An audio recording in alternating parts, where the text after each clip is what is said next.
오늘은 안토니오 성인의 우리 오늘 축일이죠. 네, 오늘 안토니오 아빠스라고도 그러고 뭐가 막 날아다니네요. 야, 기계가 좋네. 네, 오늘 안토니오 또는 대안토니오라고도 그럽니다. 안토니오 아빠스라고도 그러는데 대안토니오라고도 그래요.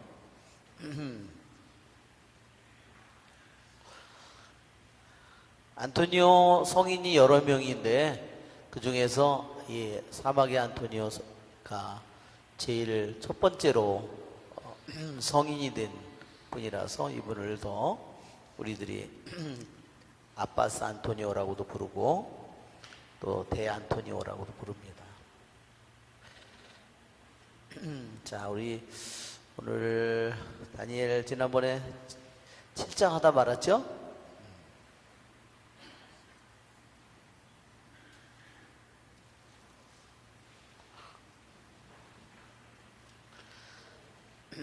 성부와 성자와 성령의 이름으로 아멘. 하늘에 계신 우리 아버지, 아버지의 이름이 거룩히 빛나시며 아버지의 나라가 오시며 아버지의 뜻이 하늘에서와 같이 땅에서도 이루어지소서. 오늘 저에게 일용할 양식을 주시고 저에게 잘못한 일을 저희가 용서하오니 저희 죄를 용서하시고 저희를 유혹에 빠지지 않게 하시고 악에서 구하소서. 아멘. 성부와 성자와 성령의 이름으로 아멘. 네. 다니엘 7장은 네 마리 짐승에 대한 환시가 나오고 그 다음에 중간에 구절을 보면 또한 뭐의 환시가 나오죠? 연로하신 분과 사람의 아들에 관한 환시. 그래서 환시가 여기에 보면 하나는 네 짐승에 관한 환시가 나오고 그 다음에 다시 중간에 연로하신 분은 하느님 아버지를 가리키죠. 사람의 아들은 바로 예수 그리스도 하느님의 아들을 가리키는 그 환시예요. 정말 놀라운 환시입니다. 그리고 천사가 환시의 뜻을 설명해 줍니다. 왜냐하면 이 환시는 수많은 억측을, 수많은 해석을 낳을 수 있기 때문에 혼란을 막기 위해서 이러한 환시를 천사를 통해서, 입을 통해서 해석을 해주는 겁니다. 자, 이 다니엘 7장에 이 부분부터 다니엘 1장서부터 6장까지 내용과 다니엘 7장서부터 이후의 내용이 구분된다고 그랬죠? 왜 어떻게 구분된다고 그랬어요? 상식적으로 우리들이 보면 앞의 내용은 다니엘의 생애와 다니엘의 생애 중에 있었던 사건들을 얘기한다면 이 후반부에서부터는 뭐를 얘기해요? 주로 앞으로 일어날 일에 대한 예언, 그러한 환시를 얘기하는 겁니다. 이렇게 이 내용이 그래서 다니엘서는 다니엘의 생애 중에 일어났던 후대에 일어났던 어떤 것은 바빌론 제국에 어떤 것은 메디아 페르시아에 일어났던 일까지도 후대 일까지도 다 6장에 다 집어넣었어요. 왜 거기다 집어넣는지 이해가 되죠? 7장은 다시 앞시대로 돌아갔어요. 왜? 즉 이렇게 한 것은 이 내용을 다니엘서의 내용을 이 다니엘서의 이 책에서 다니엘의 우리는 오늘날 개념으로 이 책이지만 원래 유대인들은 이게 뭐예요? 두루마리죠. 다니엘의 두루마리. 근데 이 다니엘의 두루마리에서 이 내용이 전반부 1장, 6장과 딱 이렇게 7장서부터 나머지를 이렇게 구분 짓는데 이것을 1장서부터 6장은 다니엘의 주로 생애에 관한 부분, 생애 중에 일생에 일어났던 모든 다니엘의 생애에 일어났던 그 중요한 일들을 1장서부터 6장까지 다 집어넣고 7장서부터는 뭐를? 주로 미래에 일어날 예언을 집중적으로 여기다 한꺼번에 뭐 하는 거예요. 이 시대에 여기 일어났던 예언도 말하자면 이쪽에다 집어넣은 겁니다. 여기다 안 집어넣고. 무슨 소리인지 알겠죠? 이렇게 여기를 이걸로다가 하나 묶고 이걸 예언을 이걸로 하나 묶고 이렇게 이런 의도로 이 책을 만든 거예요. 그래서 시간에 관계없이 오히려 7장 8장에 있는 이야기는 5장 6장에 시대 순으로 보면 이 앞에 와야 될 이야기가 여기 들어가 있는 거예요. 목적이 뭔지 아시죠? 시대 순으로 쓰는 것보다도 이 다니엘서의 내용이 다니엘의 생애와 생애 중에 있었던 중요한 일을 먼저 한 부분에 전반부에 다 몰아서 넣고 후반에는 예언에만 집중을 하는 겁니다. 그런 의도를 가지고 있는 거예요. 여러분, 그러니까 이 책의 의도를 아시겠죠? 그러니까 여기서 이 후반부에서는 주로 예언이 가장 우리들이 주목해 봐야 되는 그런 내용이라는 거. 그런데 희한하게도 이 7장에서는 다니엘이 꿈을 꾸는데 이 꿈의 내용이 어디에 있는 내용과 그대로 병행이 되냐면 여기에 다니엘서 2장에 나온 네부카드네자르의 꿈, 네부 왕의 꿈과 여기 7장에서 다니엘의 꿈이 서로 겹치는 거예요. 같은 내용을 다루고 있다는 겁니다. 꿈이. 여기도 꿈이고 이것도 꿈이에요. 이것도 일종의 근데 두 가지 꿈의 차이점이 뭐라고 그랬죠? 내용은 같은 내용이라고 그랬죠? 어떤 내용이에요? 여기는 거대한 아주 어마어마하게 커다란 상이 이렇게 있고, 여기에는 뭐가 나와요? 네 마리의 짐승이 바다에서 이어서 계속 나오는 거예요. 이 바다에서 네 마리의 짐승이 등장하는 겁니다. 여기에는 머리가 금으로 되어 있고, 가슴과 팔은 은으로 되어 있고, 여기 아랫배와 무릎 위까지 여기까지는 동으로 되어 있고 아랫다리서부터 발과 발가락은 철과 흙으로 되어 있다 그랬죠? 이건 이미지가 뭐예요? 거대한 상이죠? 여기에서는 네 마리의 무시무시한 짐승, 아주 무서운 짐승. 하나는 거대한 상, 하나는 네 마리, 하나에서는 짐승으로 등장합니다.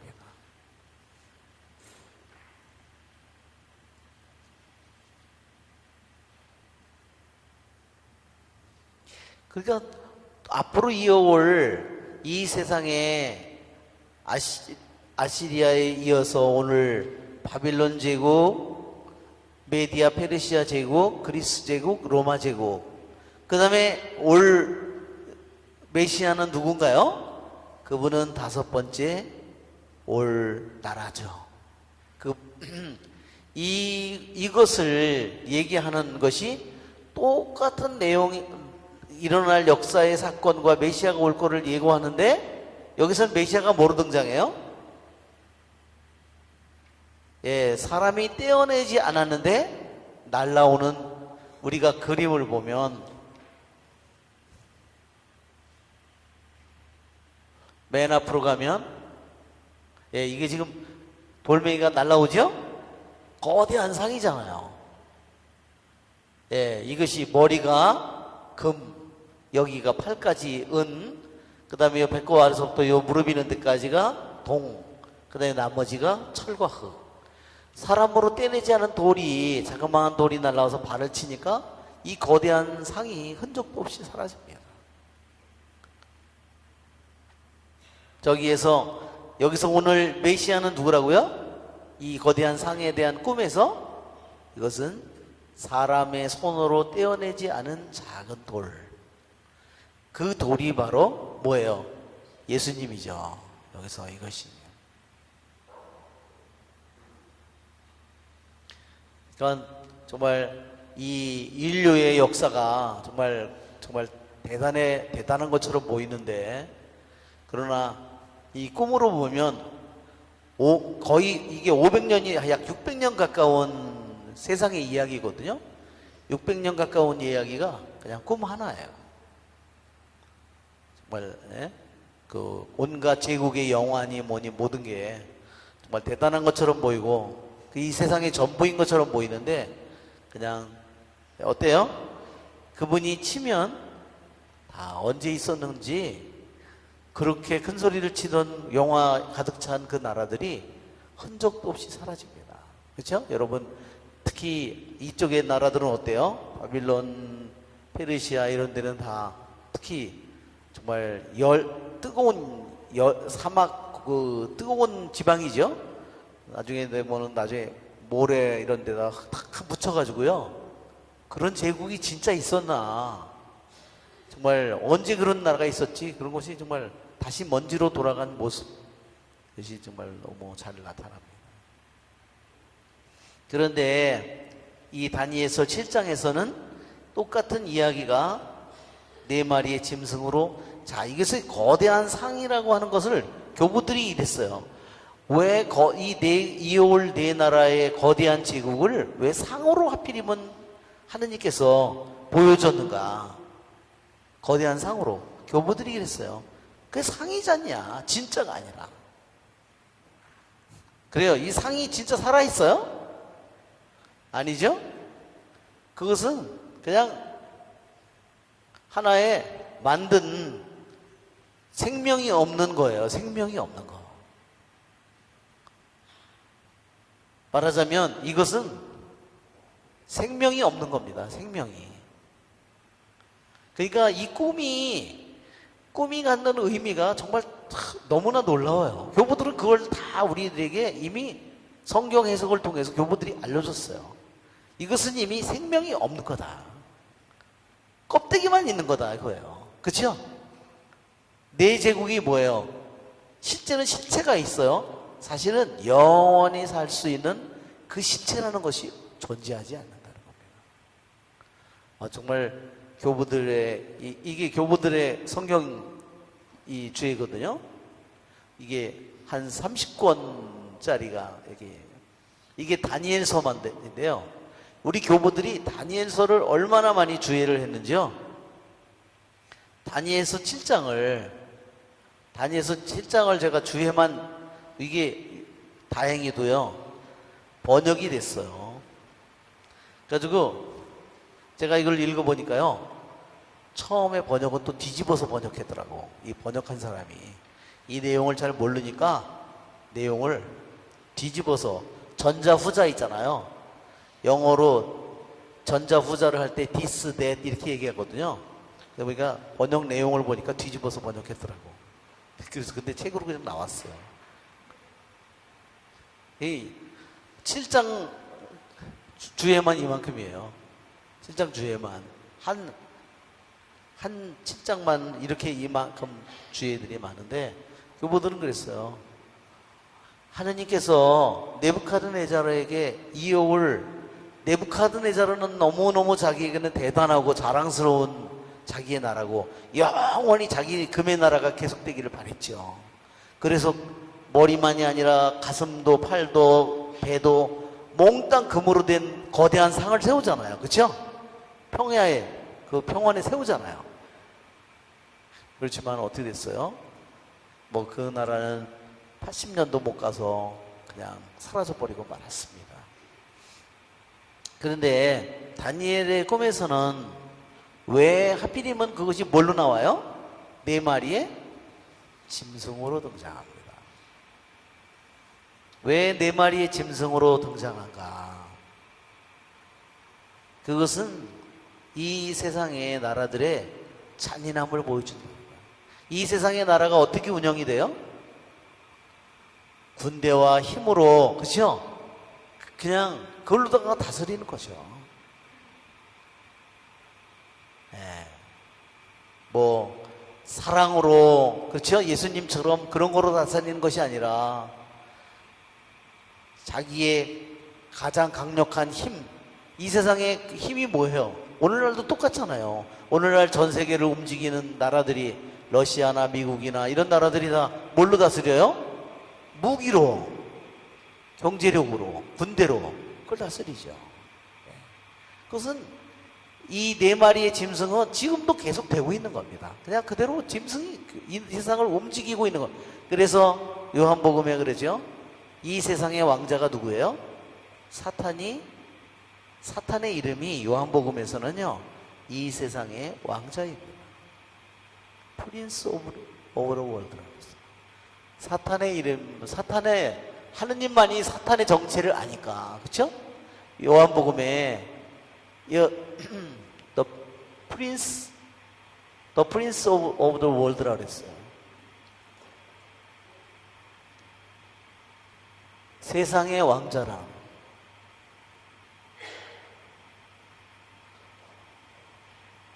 예.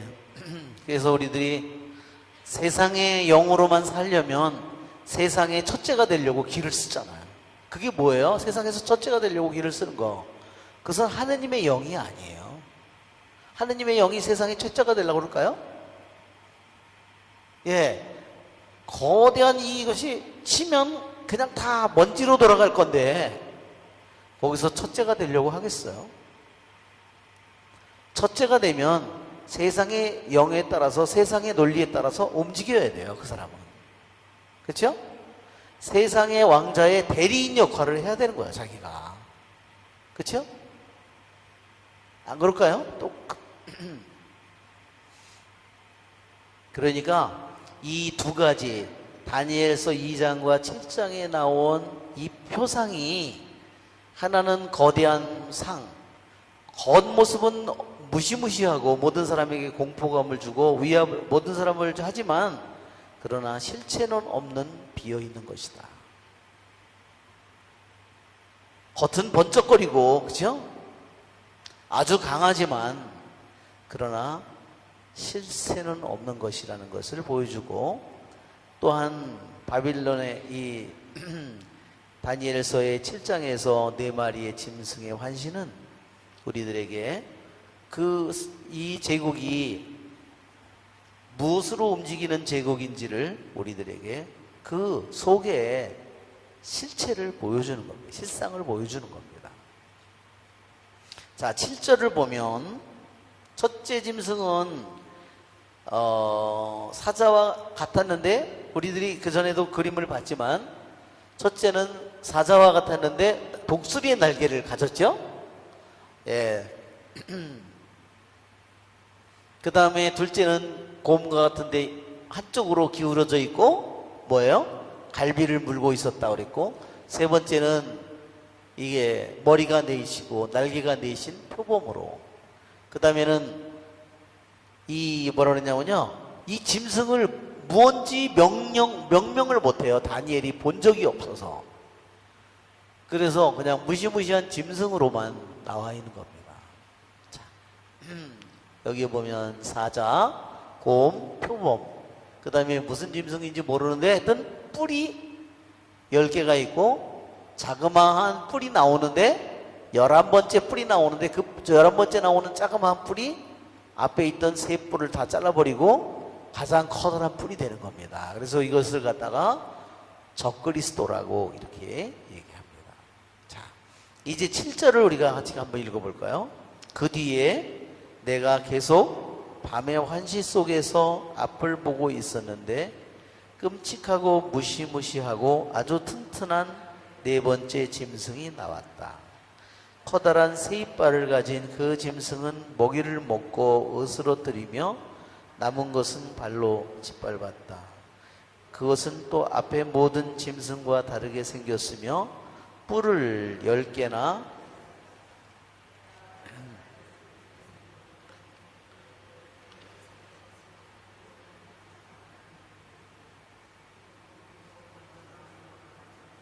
세계가 그곳 앞에서 뽑혀나갔다. 그 자그마한 뿔은 사람의 눈 같은 눈을 가지고 있었고 입도 있어서 거만하게 떠들어대고 있었다. 예, 그러니까 이 표상이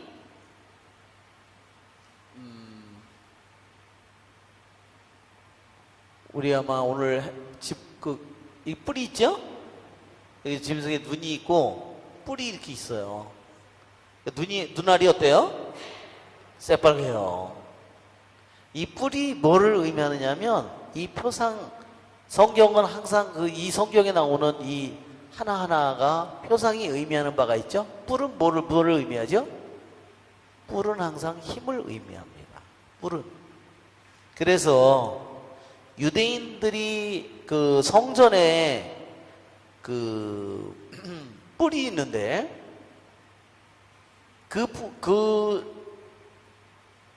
이 제단에도 보면 이 제단에도요 뿔이 4개가 이렇게 보면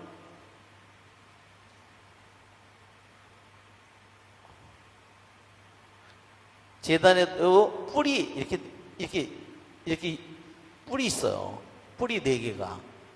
그것은 뭐냐면 이것이 힘을 의미하는 겁니다. 그래서 양이나 염소나 피 잡아서 그 뜨거운 피를 가져다가요 이 뿔에다가 제일 먼저 바릅니다. 이게 거기 뿔에다가. 그게 무슨 뜻이냐면 하느님의 힘에 닿았다는 뜻이에요.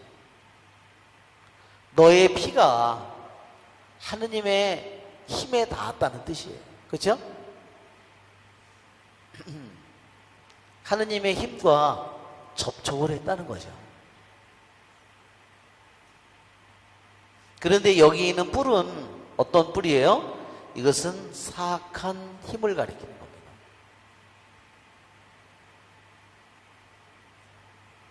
네. 여기도 보면 지금 뿔이 10개가 있는데 가운데서 조그마한 뿔이 하나 나오죠? 근데 이 뿔이 뭐예요? 이제는 가장 커다란 뿔이 될 그런 거예요. 자,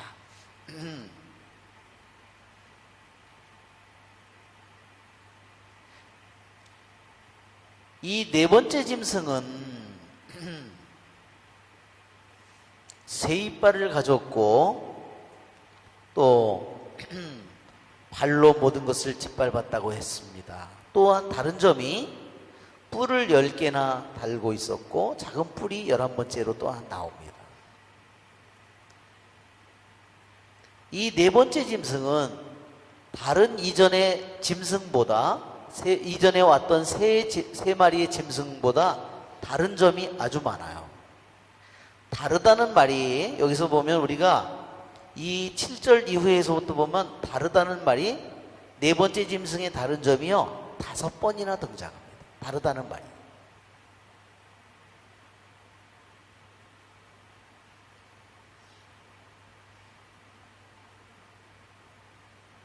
그러니까 이 새 이빨을 가지고 발로 짓밟는 이것은 모든 것을 그냥 가차없이 다 짓밟고 다스리는 그러한 힘을 또한 우리들에게 얘기해 주는 겁니다.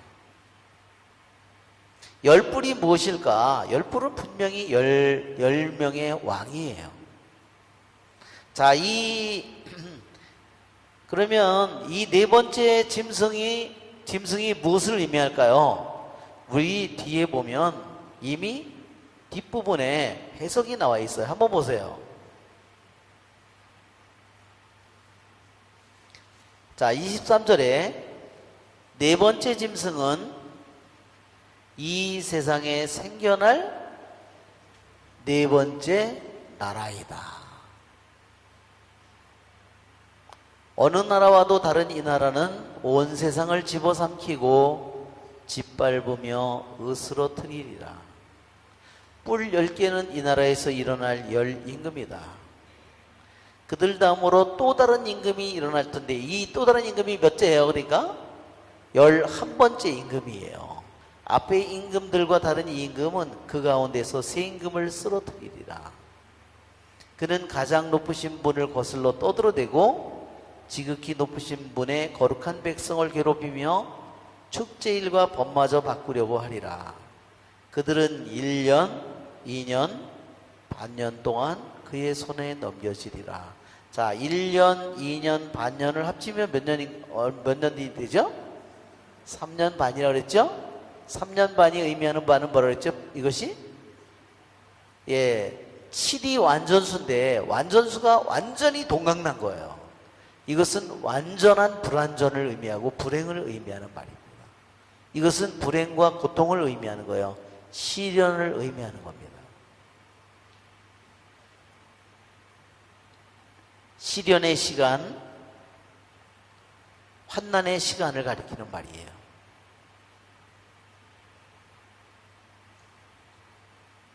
그러나 법정이 열리고 그는 통치권을 빼앗겨 완전히 패망하고 멸망하리라.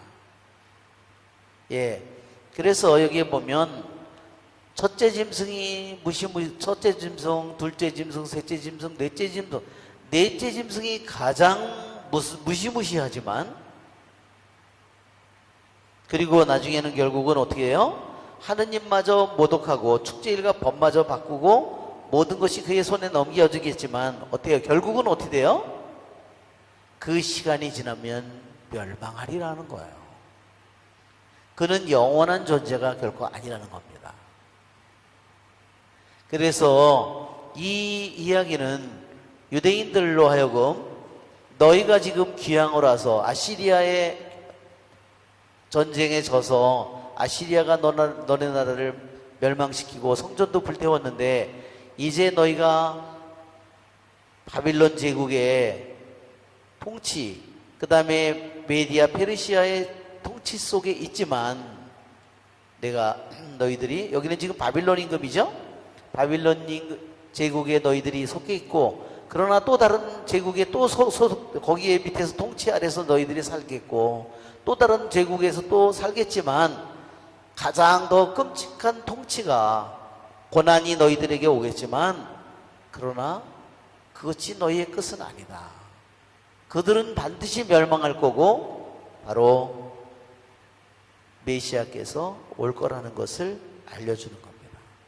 그러니까 이 환신은 이스라엘 백성에게 뭐를 준비시킬까요? 이스라엘 백성에게 너희들이 지금 이 모든 일을 겪는 것이 결코 헛된 일이 아니라는 것을, 너희는 이 제국의 치하에서 살면서 그 상태에서 너는 주님을 섬겨야 된다는 것을 가르치는 겁니다. 너희들이 섬기는 이 제국이 아시리아든 바빌론이든 메데 페르시아든 그것이 그리스든 로마든 이 세상의 눈으로는 대단해 보이더라도 하느님의 눈으로 보면 그건 어때요? 하나의 하느님이 한번 치면 먼지로 돌아갈 존재라는 거. 그치? 오늘날 우리들이 세상에 보면 뭐 강대국들이 대단해 보이죠, 우리 눈에? 그러나 하느님의 눈으로 우리들이 그것을 다시 한번 세상의 눈으로 보면 대단해 보이지만 하느님의 눈으로 내 자신이 그것을 믿음의 눈으로 바라볼 수 있도록 도와주는 겁니다. 그렇죠? 귀양 간 아시리아로 전쟁의 포로로 끌려간 그 사람들의 눈에 보면 아시리아 제국, 바빌론 제국이 대단하게 보이지만 그러나 하느님은 이 꿈을 통해서 이 다니엘서를 통해서 그것이 다 사라질 진짜 실체가 아닌 진짜가 아닌 존재라는 거, 그냥 껍데기라는 거, 껍데기, 거대한 상이라는 거. 그런데 그 속은 뭐예요? 잔인한 짐승이라는 것을 보여주는 겁니다. 그러면서 그 사람들에게 보이지 않는 하느님을 모든 것을 다스릴 하느님을 그들이 깊이 신뢰하도록 주님께서 인도하고 계십니다. 그리고 이 세상 자신의 생애 속에서 메시아가 자기들은 보지 못한다 할지라도 반드시 그것이 올 테니까 언제든지 그분을 기다리면서 희망을 가지고 사는 것이 그들의 삶이라는 것을 주님께서 가르쳐 주십니다.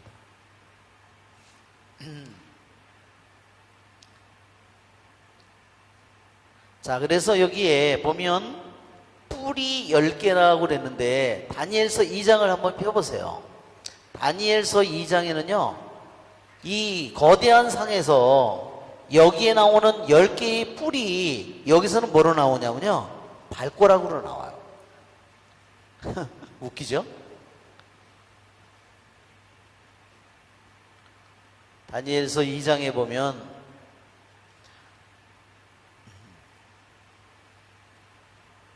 그 상에 보면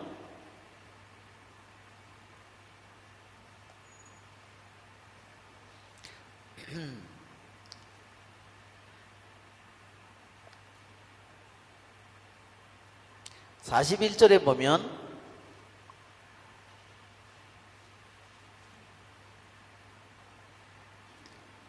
거기에 발가락들이 나오죠? 일부는 옹기장이의 진흙으로 일부는 새로 된 발과 발가락들을 임금이.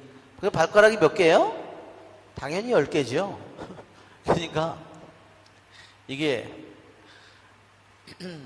그래서 여기 보면 네 번째, 그러니까 이 무릎 아래의 다리와 발 그리고 발가락, 그것이 바로 여기에서는 10개의 뿔로 나타납니다.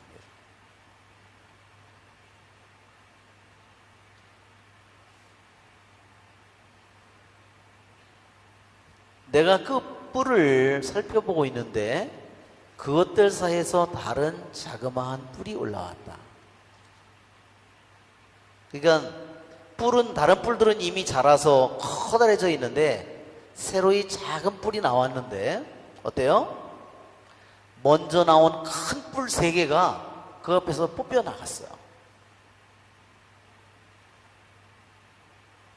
그 자그마한 뿔은 뭐를 가지고 있어요? 눈을 가지고 있고 입도 있었다고 했어요.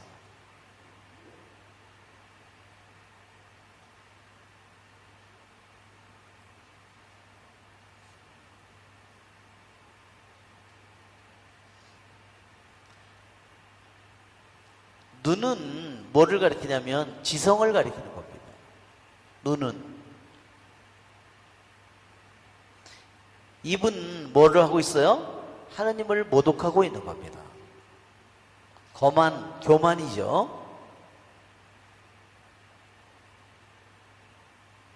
우리 한번 한글 파일을 한번 보여주면, 한글 파일 중에서 로마 황제, 우리 지난번 프린트물에 나눠지지 않았나요? 우리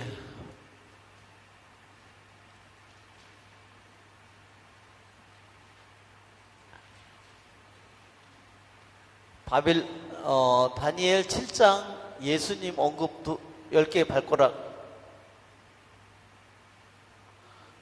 오른쪽에서 밑에서 2번 그거. 우리 또 아래로 내려가 보여요. 예. 저기 보면 10개의 발가락을 교부들이 이 사람이 일 것이라고 추측하는 겁니다. 첫 번째는 율리우스 시저예요. 시저라고 아시죠? 예. 그래서 왜 시저라고, 시저가 처음으로 제왕절개를 해서 낳은 사람이래잖아요. 그 당시에 그렇게 의술이 발달했다는 거예요. 그래서 제왕절개라는 말을 영어로 시저리언 서저리라고 그래요. 자, 10명의 이렇게 황제 이름이 나와요.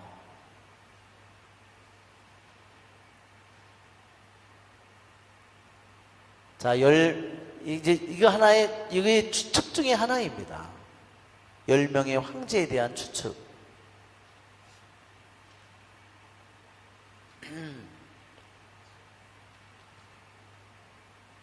여기 중에 하나는 네로가 있죠?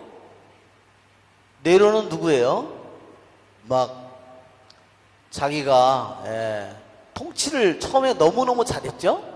통치를 너무 잘해서 사람들로부터 너무 칭송을 받았어요. 그게 나중에 미쳤어요. 그 다음에 자기가 뭐라 그랬어요? 자기가 신이라고. 자기가 미쳐가지고. 그러다 나중에 로마에 불을 질르지요? 네.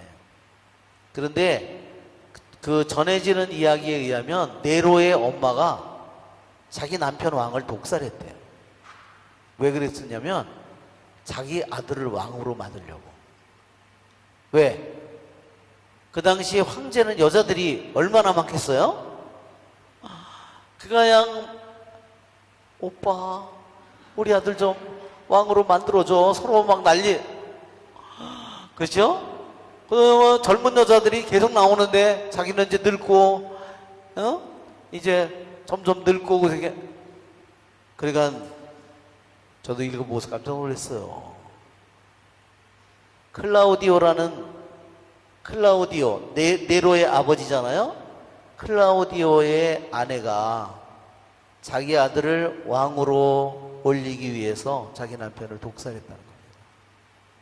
와, 세상에 그러니 뭐.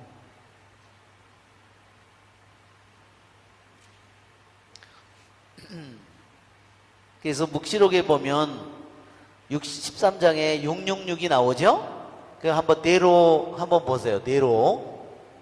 네로에 대한 그 다른 그림 파일에 보면 네로에 대한 설명이 있어요.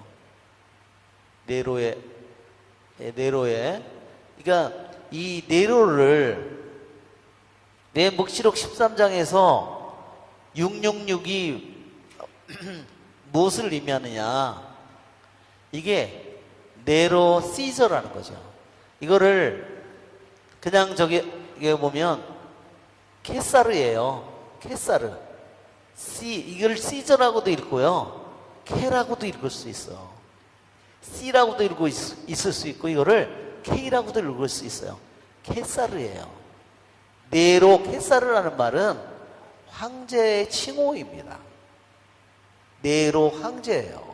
근데 이 말을 히브리 말로 이거를 라틴 말을 히브리 말로 바꾸면 이렇게 되는 거예요. 이게 그러면 숫자에 합한 거예요.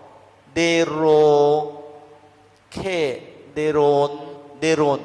그러니까 히브리 말로 바꾸면요 네론 케사르 이렇게 되는 거예요.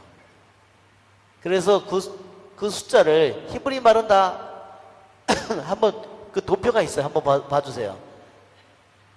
그 히브리 말에 여기 보면 네론 그랬죠? 아까 네론 네엔 알레페페 디모달레헤 바브자인 헤떼카 오캅캅 라메멤눈 이게 나오죠? 이게 네로 n이에요. n 아메멤눈 n 그러면 숫자가 50이에요. 그래서 어디에요? 네, 그 다음에 론 알자가 어디 있나? 알자가 뒤에 나오는데 여기까지밖에 안 나오네. 뒤에 한번 봐. 여기서 나오네 이게. 그러면 네로 할 때 n 론 이걸로 합치면 벌써 250이죠. 바브 론 이것은 바브 6 그 다음에 론 다시 론 50 이렇게 해서 숫자를 더하는 겁니다. 이 숫자를 합친 것이 네론 케사르가 666이 되는 겁니다. 그러니까 유대인들은 666이면 누군지 금방 알아요. 그러니까 로마 사람들은 저걸 보고 알아요, 몰라요? 죽어도 모르죠. 그렇지만 유대인들은 666 누구지 금방 알아요.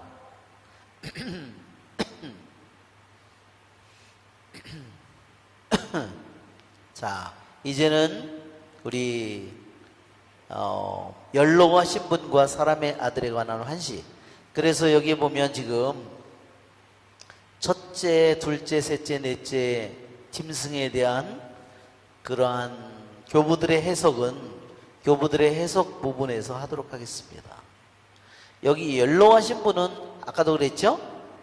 하느님 아버지를 가리키고 사람의 아들, 즉 우리들의 메시아 예수 그리스도를 가리키는 말입니다. 그러니까 이제까지 환시가 네 마리의 짐승이었다면 이제까지의 환시가 7장에서 여기가 지금 확실히 이게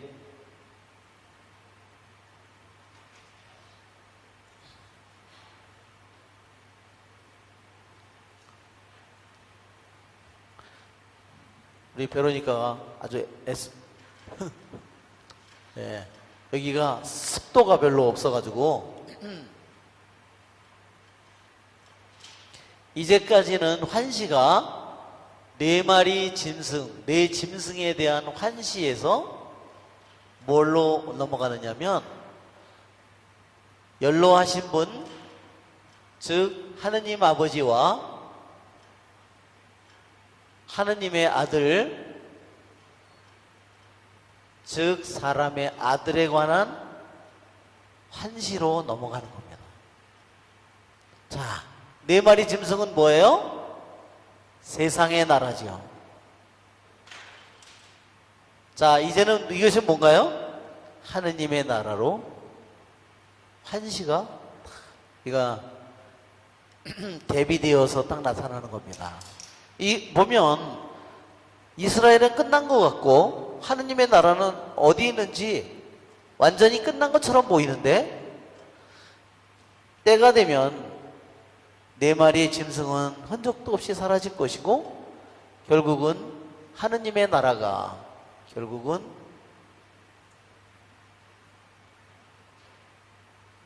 일로 말하자면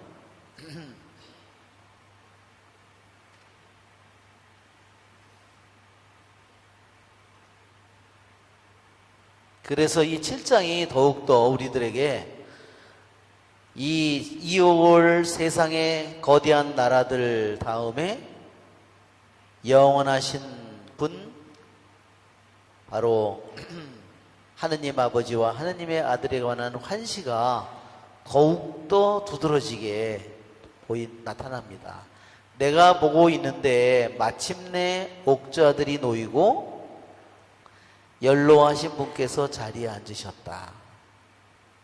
그분의 옷은 눈처럼이고 머리카락은 깨끗한 양털 같았다. 그분의 옥좌는 불꽃 같고 옥좌의 바퀴들은 타오르는 불 같았다. 불길이 강물처럼 뿜어나왔다. 그분 앞에서 터져나왔다. 그분을 시중 들은 이가 100만이요 그분을 모시고 선 이가 억만이었다. 법정이 열리고 책들이 펴졌다. 자, 여기에 연로하신 분은 하느님 아버지라고 그랬죠? 예, 연로하셔서 늙은 분일까요? 늙어가지고 아유 내가 그냥 한 1000만 년을 살아가지고 그냥 아이고 이제 앞도 안 보이고 이런 분이 아니죠? 이것은 이 표현이지. 이 교부들이 얘기합니다. 여기에 태고적부터 계신 분, 연로하신 분,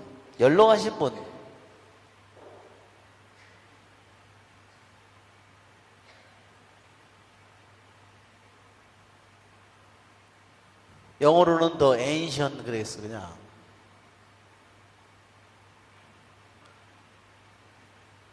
즉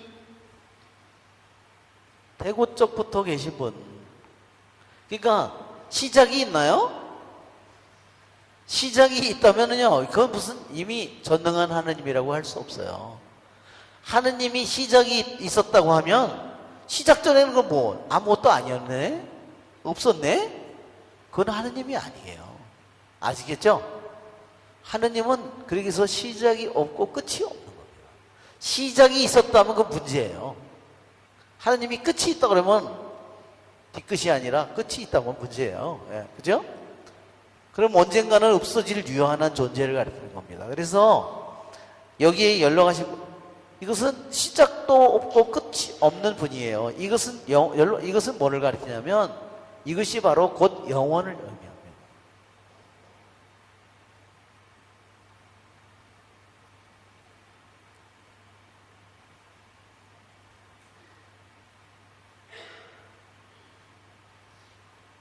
내가 보고 있는데 마침내 옥좌가 놓이고 연로하신 분께서 늙어서 힘이 없어서 자리에 앉은 것이 아니라 좌정한다는 말은 무슨 뜻을 가지고 있냐면 이 옥좌가 뭐냐면요, 재판정이에요. 왜 그러냐? 맨 끝에를 보세요. 10절의 끝에 그분 앞에서 불길이 강물처럼 뿜어나오죠? 그분을 시중던 이가 100만, 모시니가 억만이죠? 아니, 그러니까 우리들이 100만이 맞아? 억만이 맞아? 잘못된 거 아니야? 이것은 하나의 표현이에요. 그렇죠? 수도 없이 많다는 인간의 표현이라는 거죠. 그러면 법정이 열리고 책들이 펴졌어요. 여기에 하느님의 옥좌가 놓여 있고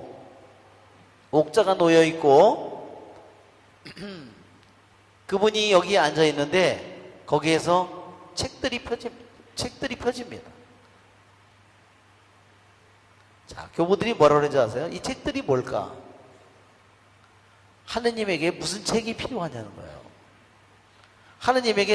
하느님이 뭔가를 어디다가, 야, 그 옛날에 기록해놓은 거 기억이 안 나는데, 야, 그거 한번 뒤져봐라. 제가 무슨 짓을 했나. 그럴까요? 지금 이것은 우리를 위한 표상이라는 거죠. 하느님 아버지께는 아무런 책도 필요 없다는 거죠. 그렇죠? 그래서 교부들이 이걸 뭐라고 해석했냐면 책을요, 기억이라고 그랬어요. 정말 우리 교부들에게 정말 감사드려야 돼요. 하느님이 이 세상 모든 것에 대한 기억이라고 그랬어요. 그 기억을 책이라고, 왜? 우리 인간은 그래야 알아들으니까. 하느님의 시각으로 얘기를 하면 우리는 알아들을 수가 없다.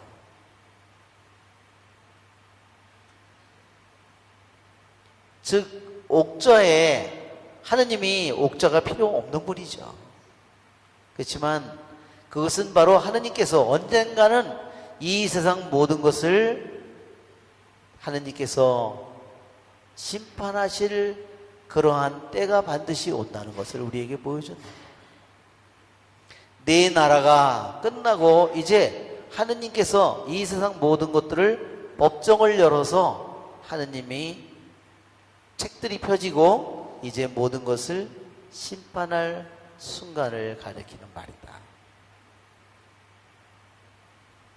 그러기에 우리들도 하느님이 우리들 모두를 심판할 그 순간을 우리들도 기다리면서 살아가는 거죠. 한편으로는 그것이 우리에게는 두려운 일이기도 하지만 우리에게는 가장 우리들이 또한 기다리는 순간이기도 한 겁니다. 믿는 사람들에게는. 여기에 보면 그 옥좌의 모습은 불길이 강물처럼 흘러나왔다고 그랬어요. 그죠?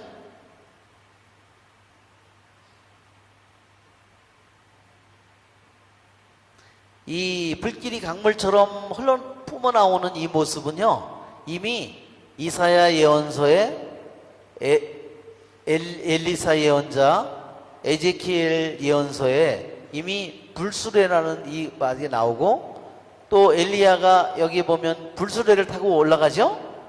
그래서 하느님이 어떤 때는 불의 모습으로, 하느님이 불일까요? 하느님은 불은 곧 하느님은 아니죠.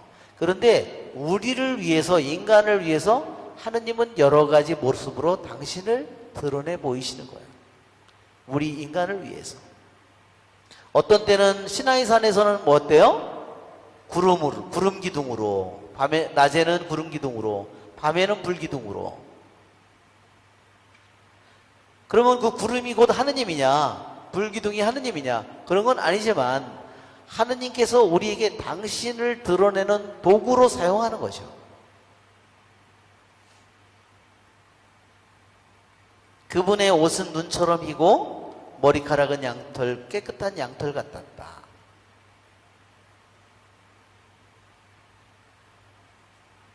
네, 교부들은 그래서 이 옷도 무엇을 가리키냐면 이 옷은 하느님의 순수함을 가리키고 하느님의 거룩함을 가리키는 것이라고 했어요. 하느님의 의로움을 가리키는 말이라고 했어요. 그분이 옷이 눈처럼 희다는 것은 우리는 옷을 깨끗하게 표백을 해서 다려서 입고 있으면 얼마 있으면 때가 끼고 다 쭈글쭈글해지고 다시 또 빨고 표백을 해야 되고 또 다리고 다 이렇게 해야 되죠?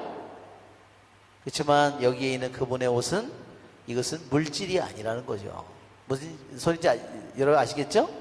여기에 머리카락은 뭘까? 그것은 그분의 지혜를 가리키고 깨끗한 양털같이 흰 머리카락, 머리가 늙어서 흰. 예, 저도 늙어가지고 머리가 이제 셨지만 많이 예, 어제 염색을 해서 새카매졌어요. 예. 이것은 그분의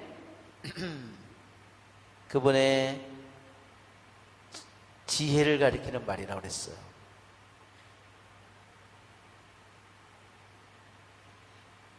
옥자의 바퀴는 타오르는 불 같았다 그랬습니다.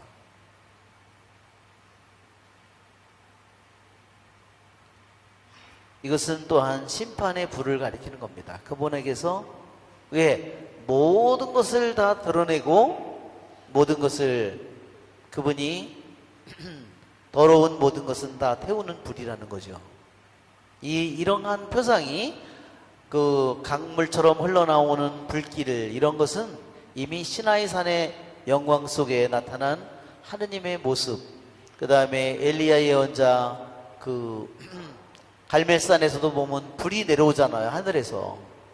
그리고 엘리야가 죽을 때도 불수레를 타고 이런 모든 에ze키엘 예언사의 수레들 이런 모든 곳에서 이미 다 똑같은 표상들이 나타나고 있습니다.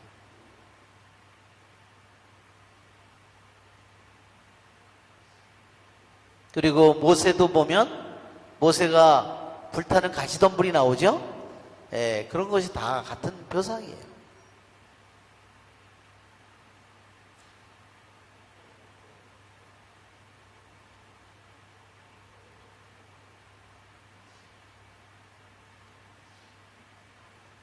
즉 여기에 보면 하느님의 여기에 연로하신 분은 바로 영원을 가리키는 말이다. 영원. 그래서 우리들도 하루하루 우리가 순간순간 살아가지만 우리는 하루하루 순간순간을 통해서 우리는 영원한 하느님을 우리가 만나게 되는 겁니다.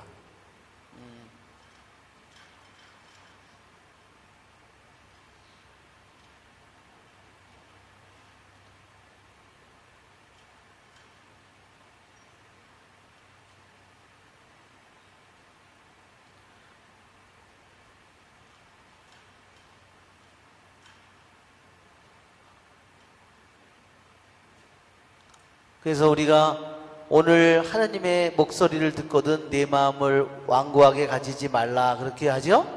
오늘 그런데 바로 여기서 오늘이라는 말이 우리는 다른 말로 이것을 오늘이라고 하지만 더 말하면 바로 이것은 지금 가리키는 거예요. 지금. 그래서 우리들은 인생을 하느님이 어떻게 살도록 만들었냐면요. 우리는 이렇게 살도록 만드셨어요. 지금, 그리고 이 자리. 즉, 지금 여기에. 이런 말이에요. 그래서 이거를 영어로는 now and here라고 그렇게. 지금, 그리고 여기에서. 그것은 뭐냐면 하느님이 인간을 이렇게 만드셨어요. 이거를 뭐라 그러냐면 현존제라고 가리킵니다. 우리를. 독일 말로는 이거를 다자인이라고 그럽니다. 다는 뭐냐면 여기에 이런 말이에요. 여기에. 그 다음에 자인은 있다 이 말이에요. 나는 여기에 있다는 거예요. 어디에? 지금 여기에 있다는 거예요. 내가 지금 항상 우리들의 인생은 지금 여기에 있는데 내가 과거의 거를 맨날 후회하면서 살고 내가 앞으로 올 맨날 이거를 조바심 치면서 살고 이렇게 살지 않고 지금 이 자리에서 가장 충실하게 지금 이 자리에서 하느님을 만나도록 만들었다는 거예요.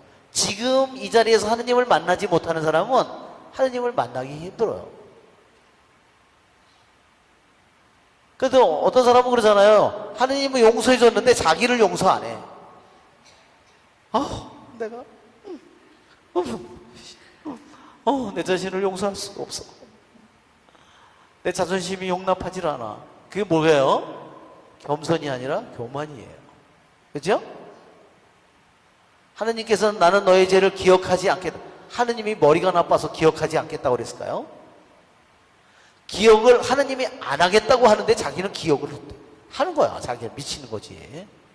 하느님을 미치게 하는 사람들이 바로 이런 사람들이에요. 자, 그래서 우리는 항상 이 오늘이라는 말이 바로 이 말이에요. 지금 여기에. 우리는 지금 여기에, 지금 이 자리에서요, 영원이신 하느님을 만나는 거예요. 제가 지난번에도 그린 것처럼, 하느님이 토도라고, 하느님이 전부라고 하면, 하느님이 전부죠? 하느님은 전부예요. 이 아버지가 아니라. 하느님은 우리들의 전부이죠. 그러면 우리는 뭘까요? 나를 비롯해서 온 세상이 나다라고 그랬어요. 나다는 뭐예요? 무예요. 무. 아무것도 아니에요. 처음서부터 먼지도 아니에요. 우리는. 내가. 그러면 전부 속에, 하느님 전부 속에 이 세상이 들어있어요? 안 들어있어요? 이미 들어있어요. 하느님을 영원이라고 한다면 나는 순간과 찰나와 같아요. 하느님의 영혼 속에 순간은 이미 다 들어가 있어요. 그래서 우리들 자신이 지금 이 자리에서 내가 그분에게로 마음을 향할 때 그분과 나와의 전부인 그분을 접촉하게 되는 거예요. 영원이신 그분 속으로 내가 들어가는 거죠. 자, 우리 30분이 지났네요. 우리 쉬었다가 우리 이제 계속해서 우리 하겠습니다. 다음 주에는 구정 명절 관계로 한 주 쉽니다. 자, 커피를 한 잔 먹었더니요, 커피 맛이 아주 끝내줍니다. 11절 그 뒤에 뿔이 떠들어대는 거만한 말소리 때문에 나는 그쪽을 보았다. 뭔지 아시겠죠? 이 10번째 뿔 10개 했는데 그 다음에 그 11번째로 뿔이 나오는 거야. 11번째.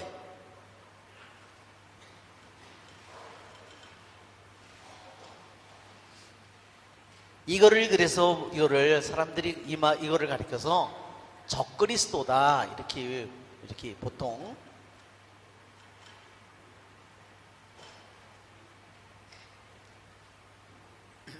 세 개의 뿔이 뽑혀 나가고, 그 다음에 그 본성을 뭐냐면 이 11번째 뿔의 본성은 거만한 말소리.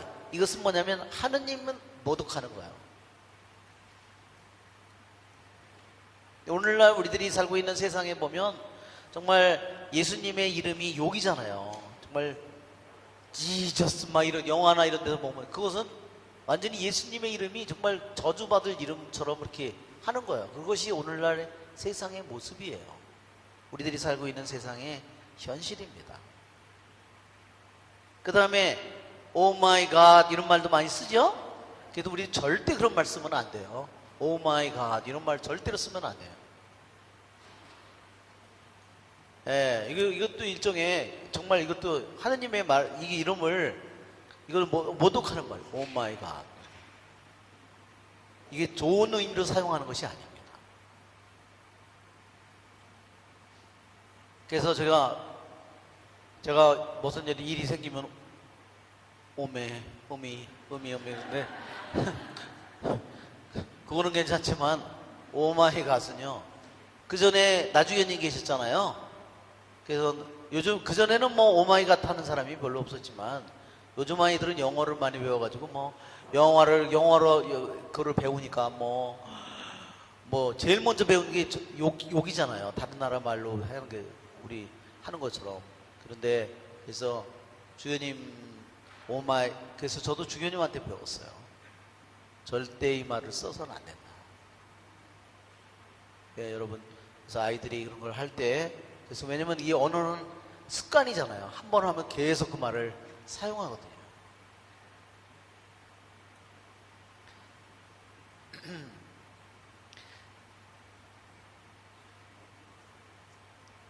내가 보고 있는데 마침내 그 짐승이 살해되고 몸은 부서져 타는 불에 던져졌다. 예. 그 11번째 뿔이 정말 자그마한 뿔이었는데 자기보다 먼저 나왔던 그 모든 뿔들을 다 이전에 그 세 개를 뽑아내고 정말 커져서 오만해져서 하느님을 모독하고 자기가 하느님인 것처럼 그렇게 하지만 그러한 시간이 지난 다음에 그 짐승은 살해되고 몸은 부서져 타는 불에 던져졌다.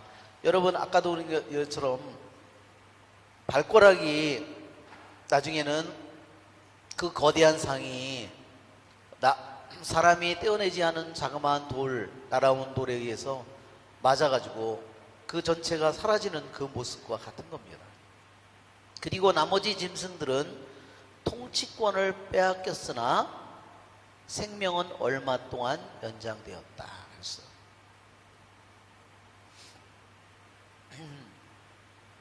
자,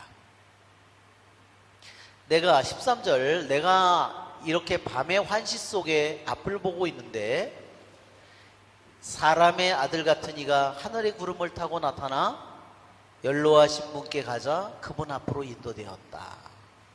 참 사람의 아들 같은 이라고 그랬어요. 그렇죠? 정말 다니엘의 서의 놀라운 점이 바로 이겁니다. 이 사람의 아들 같은 이, 이것이 누구죠? 사람의 아들 인자죠? 인자. 예수님께서 가장 좋아한 표현이요 이거였어요. 인자. 왜 이 표현을 예수님께서 좋아하셨을까요? 하느님의 아들이라는 표현은 이미 너는 내 아들, 내가 너를 오늘 낳았노라. 시편에 나오죠? 시편에 나와요. 그러니까 시편에 너는 내 아들, 내가 너를 낳았노라. 아니 하느님께서 누구를 보고 너는 내 아들이라고 했을까? 그러니까 이 시편에 나온 이 기절도 뭐냐면요 예언의 말씀이에요.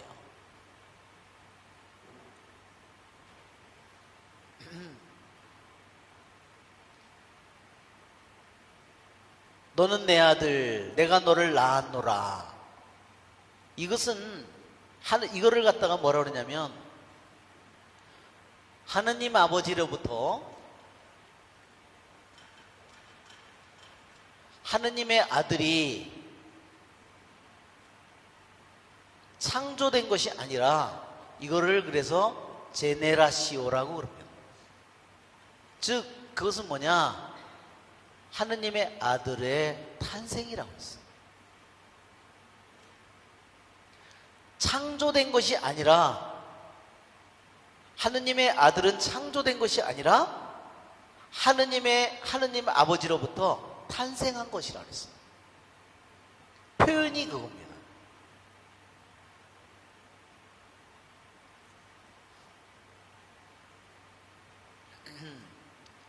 영원으로부터 계신 하느님의 아버지 그리고 영원으로부터 계신 하느님의 아들이 어떻게 이것이 하느님의 아들이 나왔느냐? 이것을 성경의 표현, 하느님의 말씀은 이것을 뭐라 그러냐면 그래서 탄생인데 어떤 탄생이냐? 그분도 영원하신 분이기 때문에 영원한 탄생이라고 부르는 겁니다. 하느님의 아들이 성탄날 탄생하는 것을 가리키는 말이 아니라요. 하느님의 아버지로부터 하느님의 아들이, 영원으로부터 계신 하느님의 아들이 영원 속에서 탄생됐다는 거예요. 이것은 우리 인간의 표현이 아니라 시편에 있는 귀절의 그것을 통해서 우리들이 하느님은 아들이 탄생됐다는 것을 보여주는데, 여기 보면 하느님의 아들이, 이것이 하느님의 아들에 대한 얘기라면, 영원한 탄생이라면, 이제 이것은 영원 속에서 그런 거예요. 시간 속에서가 아니라. 그런데 하느님의 아들 메시아가 인간으로 올 때는, 인간의 아들로 올 때는 어떻게 되죠? 시간 속에서 탄생해야 돼요. 그렇죠? 시간 속에서 탄생해야 됩니다. 예수님께서는 당신 자신을 가리켜서 인자라고 하는, 사람의 아들이라는 말을 아주 좋아하셨고 즐겨 사용했습니다. 사람의 아들이라는 말은요, 에제키엘서에 92번이나 등장합니다. 에제키엘서에 92번.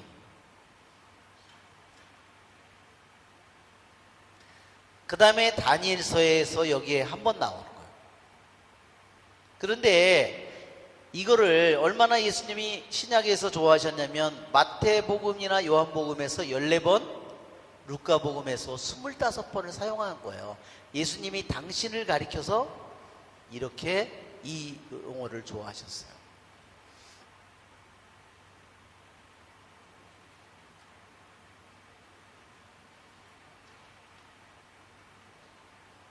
왜 사람의 아들이라는 이 호칭을 이것은 바로 그분이 우리 인간과 같은, 똑같은 참으로 인간이라는 것을 강조하는 그분의 호칭이에요.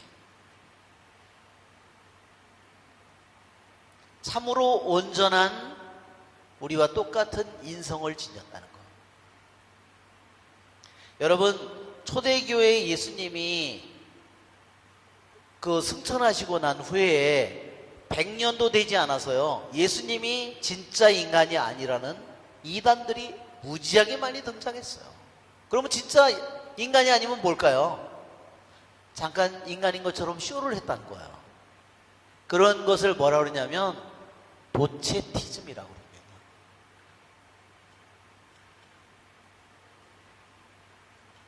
도체티즘. 이게 뭐냐면요, 하느님이 그런 모양으로 가현했다는 거예요. 실제로 그 모습은 아닌, 인간은 아닌데 인간인 것처럼 가짜로 우리들에게 보였다는 거예요. 정말 끔찍하죠? 왜 그렇게 이런 걸 주장할까요? 그분이 메시아가 아니라는 것을 주장하는 거죠. 이게 악마의 거짓말이에요. 이런 그분은 오직 신성만을 가졌다. 단성론자들이에요. 단성론. 신성만을 가졌지 참된 인성은 가지지 않았다는 거예요. 온전한 인간이 아니라. 이런 이단들이 수없이 등장해요. 왜 이런 이단들이 등장했을까요? 악마가 이미 예수님은 왔고 구세주는 왔고 죄는 다 용서받고 모든 걸 해줬는데, 그것을 통해서 거짓말로 그걸 못 믿도록 갈라놓는 거죠. 그 방법이 거짓말로.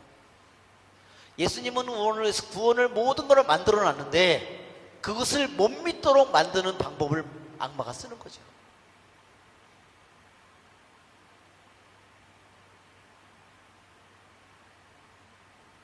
그래서 요한복음에도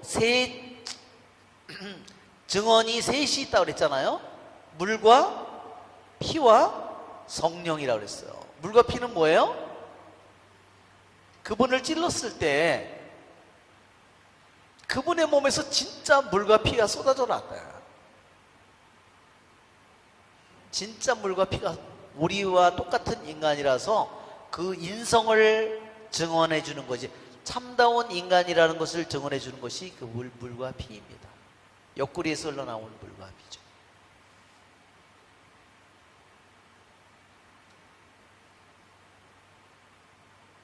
그전에도 제가 얘기했잖아요. 미국 하버드 대학을 만든 사람들이 유니테어리안이라고.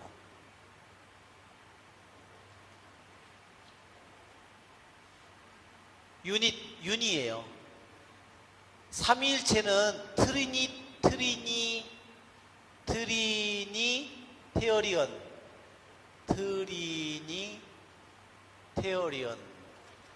테어리언 이렇게 돼 있는데 유니테어리언이에요. 하나야. 유니테어리언 그 뭐예요? 예수님의 인성을 거부하는 겁니다. 예수님의 신성을 거부하는 거예요.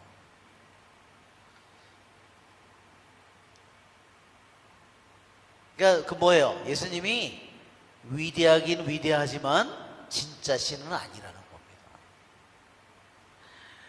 참 정말 교묘하죠? 악마의 거짓말은 정말로 교묘합니다. 그러니까 예수님은 천사처럼 그렇게 위대한 능력은 가졌지만 진짜 신은 아니라는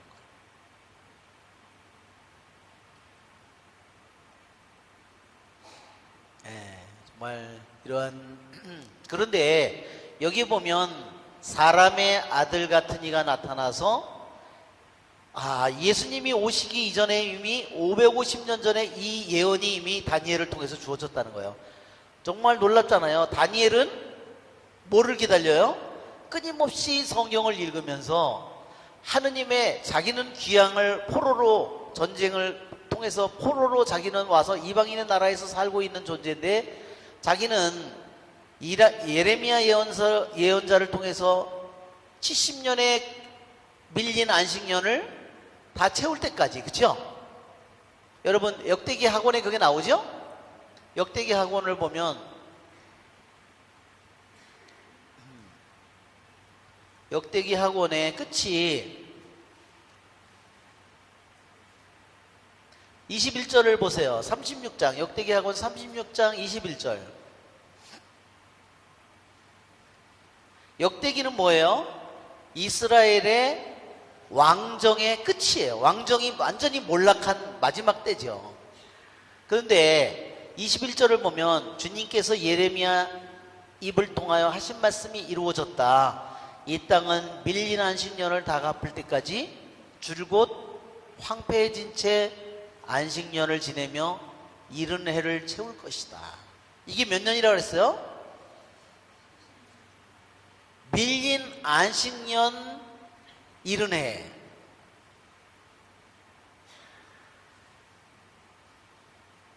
밀린 안식년이 이른 해면요 70년이지만요 밀린 안식년을 안 지킨 해는 몇 년이냐면요 430년이라고 그랬어요. 제가 이스라엘 백성이요 약속의 땅에 아브라함이 약속의 땅에 들어간 다음에 요셉이 먼저 들어가고 나중에 아버지 야곱하고 자손들이 에집트 땅으로 들어가죠. 그렇게 들어간 다음에 430년 만에 그 나라에서 나와요. 그런데요 또 이스라엘 백성이 밀린 70년 그래서 아시리아 끌려가서 바빌론 나중에 여기에서 다시 돌아오잖아요. 바빌론의 귀향을 갔다가 돌아오는 밀린 안식년 70년이요 실제로는 그 밀린 안식년 70년을 안 지킨 총해가 몇 년이냐면요 430년이에요. 그러니까 귀향을 가서 70년 만에 돌아온 해 70년 그 해는 밀린 안식년 70년인데 밀린 안식년 70년이 되려면요 총 밀린 안식년이 430년 동안이요 이 안에 뭐냐면요 안식년이 총 몇 개가 들어있냐면 안식년이 70번이 들어있는 겁니다.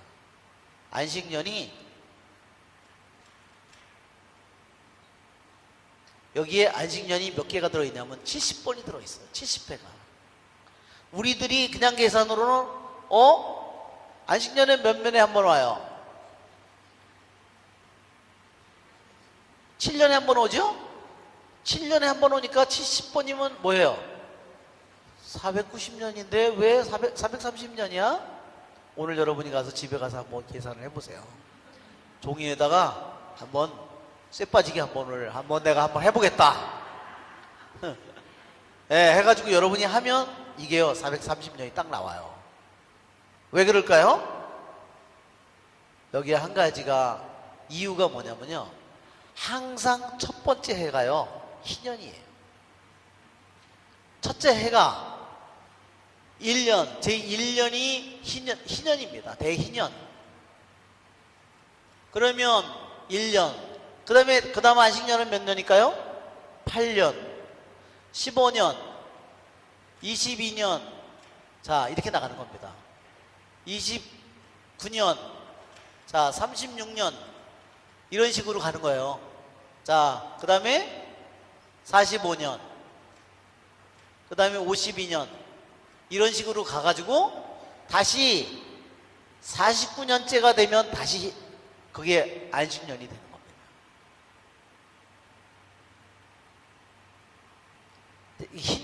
희년이 오면서 저게 되는 거예요. 자, 다니엘은 끊임없이 예레미야 예언서를 읽으면서 분명히 이스라엘이 죄를 지어서 하느님의 율법을 어겨서 하느님을 첫 번째로 섬기는, 우상을 섬기지 말고 하느님을 섬기라는 그 계명을 어겼고, 안식년을 지키라는 그 계명을 어겼고, 이래서 그들이 귀향을 갔는데 70년의 안식년을 다 채우면 너희들이 돌아오리라는 그 예언의 말을 다니엘은 반드시 믿었다는 겁니다. 그 말이 반드시 이루어질 것을 믿었어요. 자, 보세요. 다니엘은 몇 살 정도에 귀향을 갔다 그랬죠? 15살 정도에. 자, 그러면 70년이면 나이가 몇이에요? 85. 그가 메디아 페르시아의 재상으로 있을 때 이미 뭐예요? 밀린 안식년이 끝나갈 때가 다가옵니다. 한편으로 자기는 나이가 점점 먹지만 바빌론 제국에서 메디아 페르시아 제국으로 바뀌어갈 때 이제 드디어 자기 동족이 다시 고국 땅으로 돌아갈 때가 다가오고 있다는 것을 그는 계산하고 있었다는 거예요.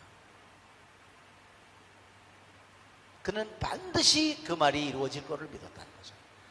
그런데 그러한 다니엘에게 과거의 그 저기가 아니라 이제 미래의 다니엘을 통해서 하느님, 이 나라가, 이 제국들이 어떻게 이어질 것이고 어떻게 메시아가 올 것인가, 그것을 밀린 안식년이 채워지고 다시 돌아갈 날을 기다리고 있는 다니엘에게, 이미 예레미야를 통해서 주어진 예언을 굳게 믿은 다니엘에게 미래에 올 그 메시아, 다섯 번째 나라가 다니엘에게 여기에서 보면 계시가 되는 겁니다. 바로 사람의 아들 같으니라는 정말 놀라운 말이 여기서 등장하는 겁니다. 이것은 550년이 지난 후에 예수님을 통해서 이루어질 일입니다.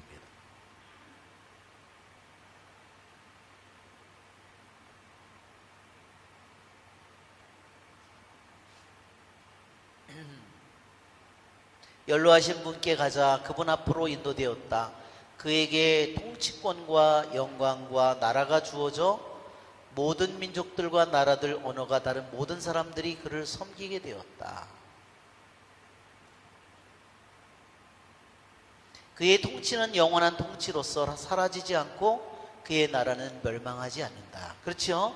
여러분, 우리들이 이 세상에서 그분을 눈으로 볼 수 없지만 내가 하느님의 나라가 가까이 왔다는 예수님의 공생활 선포를 들으면서 내가 그 예수님의 말씀을 믿고 그것을 바라고 그것을 사랑하는 것을 통해서 그분의 나라는, 통치는, 그분의 나라는 이미 내 안에 시작된 거죠. 그렇죠? 그것은 영원한 통치예요. 끝나는 것이 아니라, 내가 죽어도 우리들의 육신은 사라진다 하더라도 내 마음 안에 시작된 이 나라는 영원히 계속될 겁니다. 그렇죠? 여기서는 통치라고 했지만 이거는 똑같은 말이에요. 통치나 킹덤이나 나라나 똑같은 번역을 뭘로 하느냐에 따라 다른 겁니다. 하느님의 나라, 하느님의 통치 같은 겁니다. 이 통치는 영역이 아니죠. 우리들의 마음속에 그분이 우리들의 마음을 다스리는 것입니다. 어떻게 다스리나요? 지성적으로 내가 그분의 말씀을 받아들일 때 지성적으로 다스림이 이루어지는 거죠. 내가 의지로 그것을 내가 원할 때 내 의지 속에서 그것이 이루어지는 거죠. 내 삶을 통해서 내 시간이나 돈이나 능력을 사용하는 것을 통해서 그분의 나라가 내 안에서 어떻게 돼요? 실제로 이루어지는 거예요. 그러니까 실천을 하지 않으면 실제로 이루어지지가 않는 거예요. 그분의 통치가 여기 그분의 통치가 한번 보세요.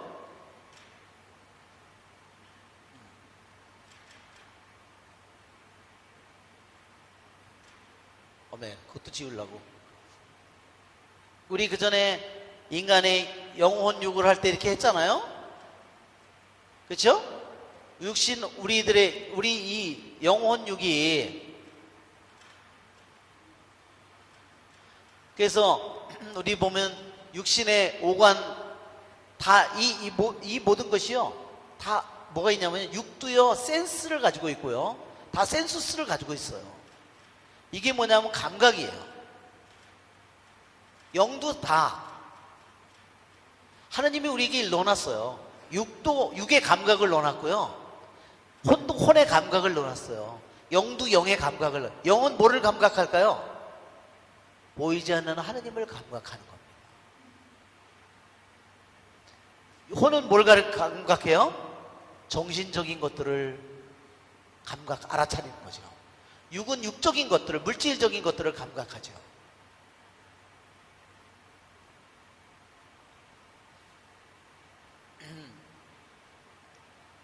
자, 우리들 안에 육신 보고, 그쵸?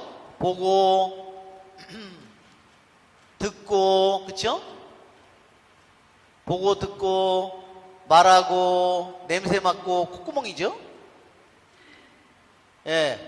이런 모든 오관의 감각 안에서 우리들이 육신의 감각을 사용하는 것을 육신의 오관 감각을 사용하는 걸 통해서도 하느님의 나라가 이루어지는 겁니다. 그렇죠? 또 지성과 의지 또 상상, 기억, 상상, 이런 그 다음에 여기 믿음, 희망, 사랑 양심 이러한 것을 통해서 우리들이 이러한 것을 내가 받아들여서 내가 그것을 내 삶으로 그것을 살기를 원하고 실천을 할 때 이 하느님의 나라가 내 안에서 완전히 이루어지는 거야. 근데 머리로만 받아들이고 실제로 살지 않을 때는 생각으로는 저기 되지만 실제로는 그 사람이 다스림이 나라가 이루어지지 않는 거야. 왜? 그 사람의 나라를 자기 나라를 포기하지 않는 거야. 만약에 이것이 생각이 세상이라고 한번 생각해 보세요. 그것이 육신이라고 한번 생각해 보세요. 세상의 성공이라고 한번 생각해 보세요. 그러면 그것들이 그 사람의 생각과 의지를 지배하고 있잖아요. 돈이 첫째다, 성공이 첫째다 그러면 그 사고방식이 그 사람을 지배하고 있는 거 아니에요. 오늘 우리가 제가 우리 오늘 안토니오 성인의 한번 글을 안토니오 성인이 쓴 책이요. 안토니오 성인이 쓴 책은 안토니오 성인에 대해서 쓴 것은 성 안토니오라는 이런 책을 아타나시오 성인이 썼어요. 책이 없기 때문에 이거를 그 전에 이거를 프린트를 한 거예요. 그래서 제가 영예식별 강의할 때 해서 만든 건데 이 아타나시오 성인이 쓴 편지가 있어요. 편지를 보면 이것은 아타나시오 성인이 쓴 편지이기 때문에 내용을 우리가 한번 읽어보면 그가 회개의 여정을 시작하는 여러 방식이 3가지 방식들이 있다고 그랬어요. 한번 읽어볼까요? 자, 처음에 한번 우리가 같이 읽어봅시다. 자녀들로 부르심과 은총을 받기까지 회개의 여정을 시작하는 3가지 방식들입니다. 하지만 나는 그 싸움을 수월케 하고 회개의 모든 노고를 감미롭게 하려고 온갖 환난을 대수롭지 않게 여기고 모든 투쟁에서 격렬히 저항할 준비를 하면서 온 마음으로 이 여정에 착수한 사람들을 성령께서 이미 먼저 부르신다고 생각합니다. 예, 여기서 있는 것처럼 회개의 모든 노고를 감미롭게 하려고 온갖 환난을 대수롭지 않게 여겨야 된다. 나에게 오는 삶의 여러 가지 시련에 쥐장 쩔어가지고 아휴 내가 이렇게 왜 남들은 다 행복하게 사는 것 같은데 왜 나는 맨날 이렇게 구질구질하게 사나 이렇게 하지 말고 자기에게 오는 환난을 아무렇지도 않게 여겨야 된다는 거죠. 알았죠? 그렇지 않으면 환난에 아주 쩔어서 이제 무슨 소리인지 아시겠죠? 모든 투쟁에서 격렬히 저항할 준비를 자기의 환난 속에 완전히 저기 한 사람들, 너무 지친 사람들은 저렇게 주님을 위해서 격렬히 투쟁할 준비를 갖출 수가 없어요. 자, 성령께서 그들이 회개하지 않는 한 그들이 어떤 식으로 육체와 영혼의 고행을 해야 하는지 밝혀주신다고 믿습니다. 예, 왜냐하면 회개해야 될 것은 어디에 있어요? 회개해야 될 것은 1차적으로 내 자식이나 내 남편이나 저기가 아니라 먼저 내 자신이 회개해야 된다는 거예요. 그렇죠? 자, 그것을 그러면 어떤 식으로 회개해야 되냐면 여기에 안토니오 성인이 얘기하는 것은 육체의 고행과 영혼의 고행을 통해서 내 자신이 먼저 회개해야 된다는 거죠. 자, 그 다음에 성령께서 영혼과 육체를 가혹하게 다루고 그것들이 순수하게 되어 상속을 받도록 노력하라고 그들에게 권고하신다. 그러니까 나에게 나의 가정에 나의 부부 여러 가지 오는 시련들이 헛된 것이 없는 거예요. 반드시 그 모든 것을 통해서 주님은 나를 어떻게 해요? 순수하게 만들고 나를 정화시키고 자, 육체는 한번 읽어볼까요? 육체는 무엇보다도 단식과 숱한 철야 그 다음 육체를 세약하게 하고 육체의 온갖 욕구를 끊는 다른 모든 금욕적 수행들을 통하여 순수하게 됩니다. 자, 육체는 어때요? 육체는 뭐를 통해서? 예, 요즘에는 여러분 한번 생각해 보세요. 이런 모든 것들이 다 얼마나 다 사라져 가고 있는지. 얼마나 우리들이 초창기에 예수님을 사랑한 사람들이 살아간 길과 오늘날 세상 사람들은 세상이 전부인 것처럼 육신과 이 모든 것을 이렇게 하면서 우리들이 살아가고 있잖아요. 그러니까 저게 뭐예요? 우리가 세 가지 육신은 어때요? 먹고 자고 그렇죠? 입고 의식주지요.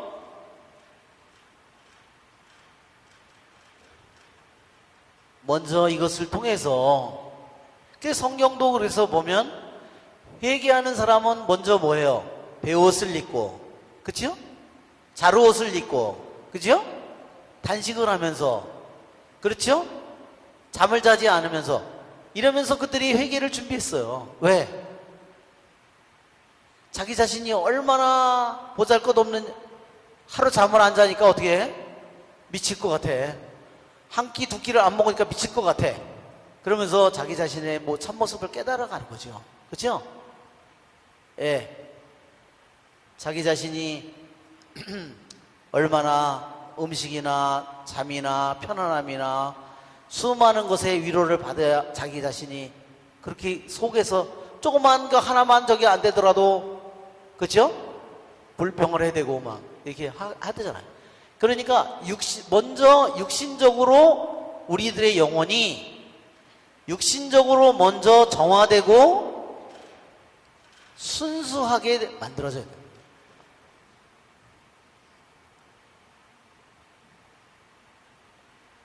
이거를 하는 것이 말하자면 이것을 한 것이 방법이 단식이고 이것이 철야고 그죠? 이것이 배옷이나 그런 또는 자루옷이죠. 네, 이런 자 회개의 성령께서는 악마가 회개하는 사람을 되돌아가게 하지 못하도록 그를 도우러 오시고 그를 시험하십니다. 그 다음 영혼들을 이끄시는 성령께서 영혼의 눈을 열기 시작하여 영혼 역시 회개하여 순수하게 하십니다. 육신적으로 정화가 돼야 영혼의 눈이 열린다는 거죠.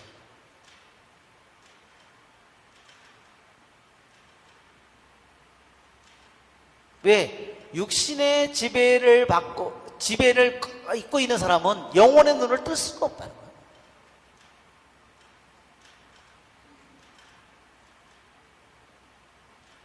그러니까 우리들이 영혼육이 그러니까 우리는 영혼 가장 안쪽에 들어있죠? 혼육이라면 가장 겉에 있는 것부터 우리가 회개를 시작해야 된다는 거예요. 이것을 시작해야만 이 안에 있는 것으로 다음 단계로 점점 나아갈 수 있다는 거죠. 자, 영혼의 눈이라고 그랬어요.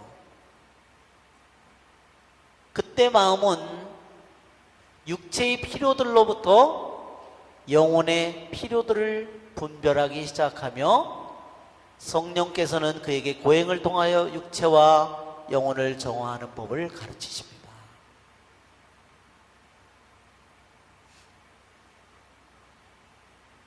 성령께서는 금욕적인 수행의 노고회로 육체를 이끄시어 육체와 영혼이 정화되게 하십니다. 여러분, 육체의 각 지초에 연결된 모든 육의 열매들 한번 보세요. 아까 드린 것처럼 보고 듣고 먹고 냄새 맡고 촉각, 수많은 촉각 태초에 아담과 하와가 범죄의 원인이 뭐였냐? 육의 감각의 열매, 거기에 묶였다는 거죠. 그 보기에 어때요? 그것이 탐스럽고 그것이 좋게 해줄 것 같아서 열매들을 분별하고, 그러니까 눈이 먼 사람은 그걸 분별할 수가 없는 거예요.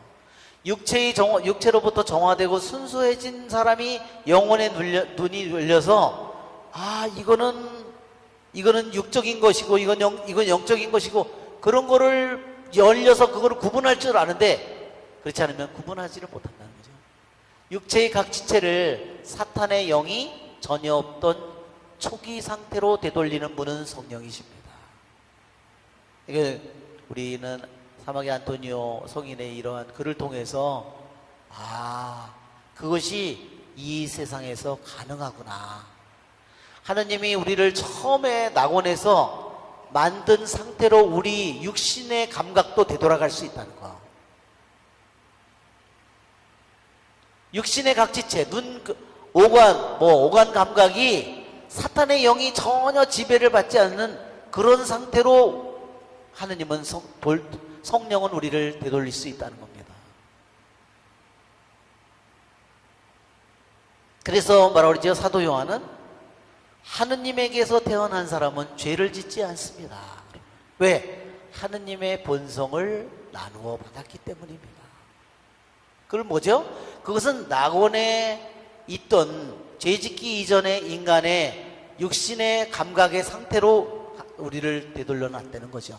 그리고 나는 내 육체를 지배하여 그것을 예속시킵니다 라고 한 사도 바오로의 말씀에 따르면 육체는 마음에 종속되고, 그렇죠? 육체는 이제 혼의 종속이 되는 거예요.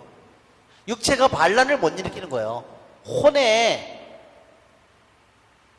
맞서서 자기가 원하는 대로 먹고 자고 자기 마음대로 내 육체를 만족을 그렇게 시키는 반란하는 존재로 되지 않고 이제는 영혼에 복종하는 그런 존재가 된다는 거예요.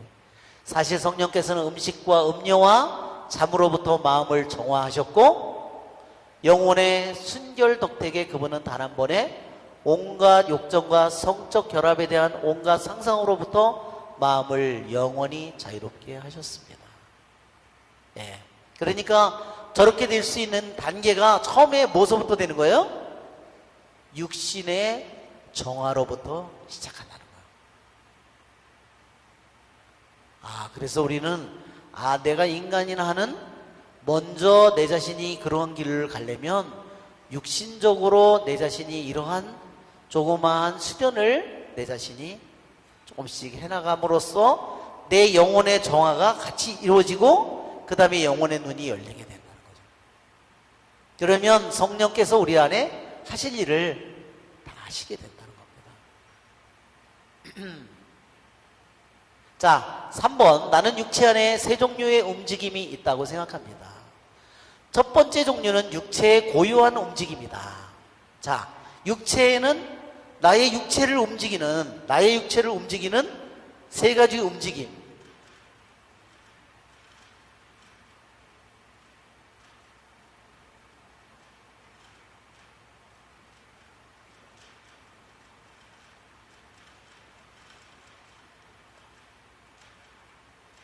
첫째는 뭐냐면 육체의 고유한 움직임이라고 그랬어요.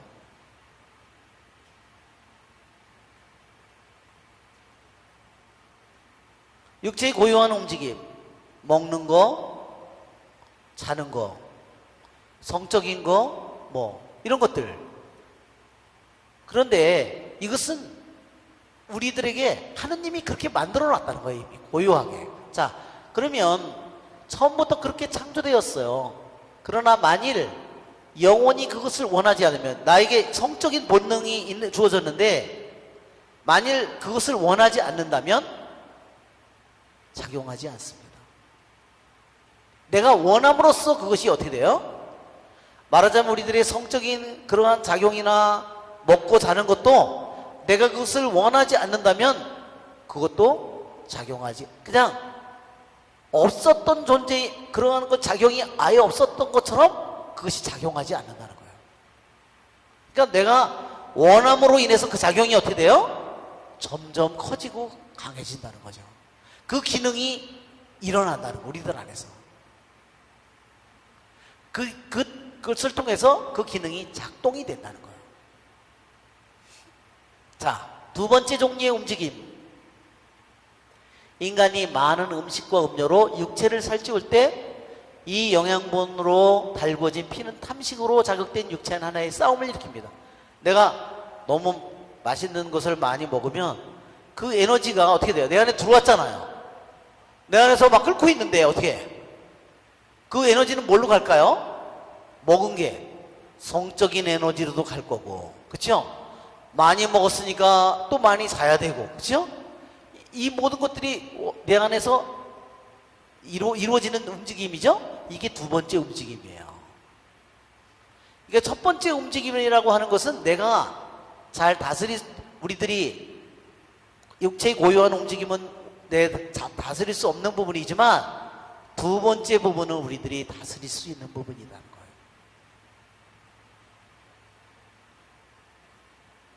자, 그 다음에 이제 넘어가서, 우리 두 번째로 보면 방탕의 근원인 포도주로 취하지 마십시오 말씀하셨습니다. 주님께서는 복음서에서 제자들, 여러분의 마음이 음식과 음료로 무엇보다 정욕으로 무거워지지 않도록 주의하십시오. 루카복음 여러분 21장 34절, 우리가 사순절이나 대림절에 자주 듣는 말인데, 여러분의 마음이, 루카복음 21장 34절 한번, 루카복음 21장 34절.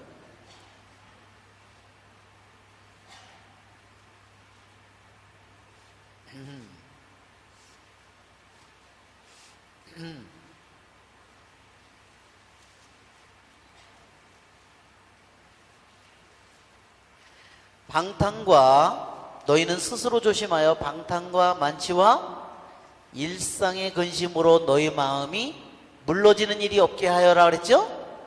예, 여기서 더 정확하게 표현을 하면, 이거를 번역하면요, 마음이 물렁물렁해지는 것이 아니라요, 마음이 무거워지는 거예요. 마음이 여러분, 어떤 때는 우리 마음이 가볍기도 하는데 어떤 때는 마음이 굉장히 무겁죠? 어떤 때는 막 콧노래가 저절로 나오는데 어떤 때는 어때요? 마음이 축 처져가지고, 그쵸?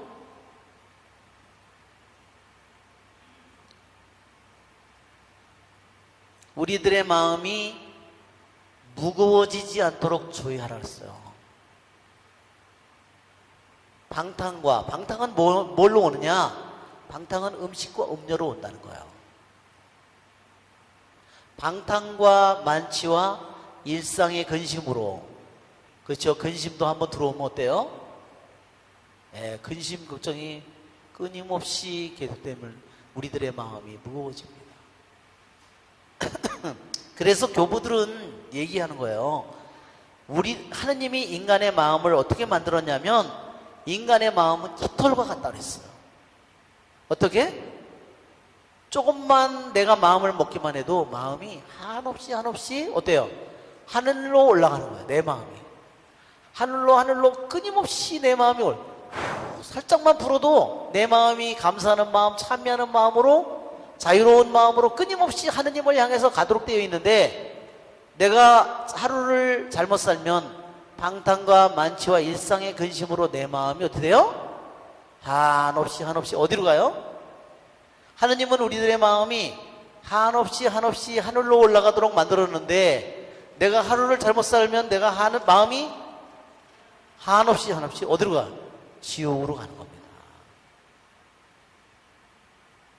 자, 지옥으로 가는 원인이 뭔가 모르겠어요. 여기서 방탕과 만취와 근심이라고 그랬어요.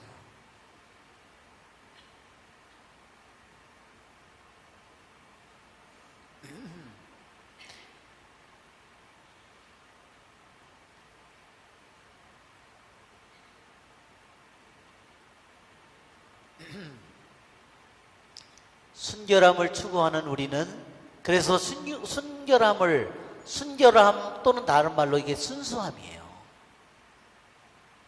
뭐 어떤 때 뭐가 들어왔을 때 내 마음이 무거워질까? 세상 것을 내가 탐하고 있으면, 그렇죠? 그 다음에 내 마음 가벼워질까요? 하늘로 올라갈까요? 내려갈까요?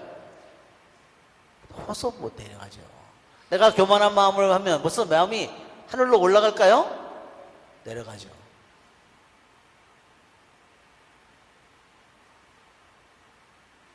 그러니까 순수함이라고 하는 것은, 그래서 교부들이 마음의 순수함은 곧 하느님을 차지할 사람의 모습이에요. 하느님과 하나가 되기를 끊임없이 갈망하지 않는 영혼은 세상의 것들에 금방 붙잡혀 버리는 겁니다. 그러면 금방 마음이 무거워져요. 한없이. 자, 세 번째 움직임, 우리들의 육신. 자, 이거 보세요. 왜 움직임이라는 표현을 썼냐? 우리 육신에. 그러니까 이 사막의 안토니오는 사막에서 정말 고요한, 자기를 유혹하는 것이 거의 없는 세상에서 사는 거잖아요. 그런데도 자기 혼자 자기의 마음속에서 어떤 것들이, 과거의 것들이나 이런 수많은 것들이 어떻게 자기 마음속에 들어와서 어떻게 자기의 육신을 움직이는가를 끊임없이 지켜본 거예요. 자기가 깨워서 자기 육신의 어떤 부분을 어떻게 충동질을 하고, 자기의 어떤 눈을 통해서 또는 기억을 통해서 뭐를 통해서, 음식을 통해서 자기 안에서 어떤 일이 일어나는지 그것을 끊임없이 자기가 깨워서 지켜본 영혼이에요. 그러니까 육체의 움직임이 어떻게 해서 움직이는가를 이분이 우리에게 얘기해 주는 거예요. 육체의 고유한 움직임, 음식이나 음료를 통해서 오는 움직임, 세 번째는 어떤 움직임이에요? 우리를 유혹하는 사악한 영들, 그러한 영들에게서 오는 움직임. 세 가지라는 거예요. 하나는 내가 인간으로 육신을 가졌기 때문에 인간이라는 육신, 우리에게 하느님이 넣어준 육신의 고유한 움직임, 그건 우리들이 거의 터치할 수 없는 부분이지만, 둘째, 음식이나 음료를 통해서 오는 움직임, 이것은 우리들이 조절할 수 있는 부분이라 이것을 잘 다스려야 된다는 거예요. 그래서 내 마음이 무거워지지 않도록 하늘로 끊임없이 올라가야 되는데 무거워지지 않도록 조심하라고. 그 다음에 또 한 가지, 또 다른 적은 내 마음을 움직이는 적은 사악한 영들이 내 안에 나쁜 충동을 집어넣어서, 그래요. 어떤 날은 저도 아침에 일어났는데요, 성적인 충동이 뭐 끊임없이 일어나는 거예요. 그럼 어떻게 해야 되죠? 내가 고추를 자르는 것도 아니고 어떻게 해야 되죠? 예, 성모님한테, 성모님 그렇게 얘기해요. 도대체 이게 뭐예요? 그렇게 물어봅니다. 주님, 이게 뭐예요? 왜 그러죠? 이 정체가 뭐예요? 그리고 성모님, 저는 이거를 다스릴 힘이 없어요. 성모님 당신께 봐. 그러면 언젠가요? 싹 연기가 사라지듯이 없어져요. 이야, 요놈이 요렇게 이른 아침서부터 하루를 망치려고 잠에서 깨어나는 순간부터 벌써 쫙 연기를 뿌리는 거죠. 근데 그걸 내 힘으로 하려고 그러면 어때요? 힘들어요. 자, 이렇게 세 가지 움직임을 얘기했어요. 우리가 이 사막의 안토니오 성인이 정말, 그러니까 우리 정신의 움직임, 이걸, 그런 것은 아예 우리가 빼놓고 내 육신의 오관 안에 어떤 움직임이 일어나는가를 이분이 평생 동안 깨어서 지켜본 거잖아요. 이러한 글들을 통해서 우리는 내 자신의 모습을 더욱더 깨닫게 되는 겁니다. 예, 다음 주에는 우리 그 명절 여러분 잘 지내시기 바라고요. 예. 한 주 쉬고 그 다음 주에 뵙겠습니다. 영광이 성부와 성자 성령께, 성부와 성자 성령의 이름으로 아멘. 수고하셨습니다.